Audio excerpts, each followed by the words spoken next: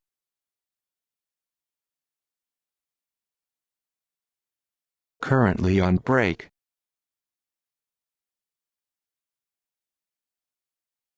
Currently on break.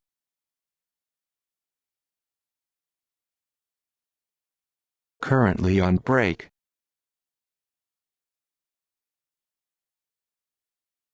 Currently on break.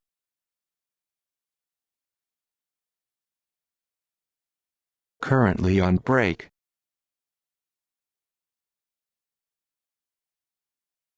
Currently on break.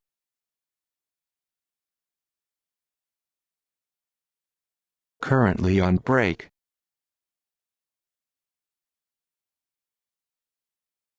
Currently on break.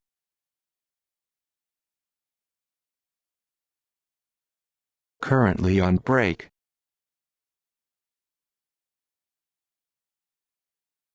Currently on break.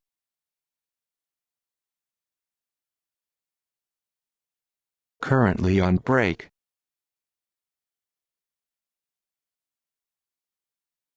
Currently on break. We're live? Okay. All right. I'd like to call this special board meeting to order October 14th, 2025. It is 8:10 p.m. Can we have a roll call, please, Carol? Nina Austin. Here. Jim Batson. Here. Raul Deschmuk. Here. Doug Fliegel. Here. Middleish Cotwall. West Poland. Here. Okay, I'm going to review the agenda. We have an invitation for public comment. We have an executive session. And when we return, we will not be taking any action or anything. So let's start with an invitation for public comment. There's nobody here, so I guess there's no need for an invitation for a public comment. So I need a motion to convene in closed session to discuss the selection of a person to fill a vacancy for the school board, 5 ILCS 120/2C3, and the placement of individual students in special education programs and other matters relating to individual students, 5 ILCS 120/2C10. Poland, so moved. Deshmukh second. Okay. Any questions, comments? Roll call, please. Batson. Aye. Deschmuk. Aye. Fliegel. Aye. Poland. Aye. Austin. Aye. Okay, a motion passes. We will move into executive session in a different room.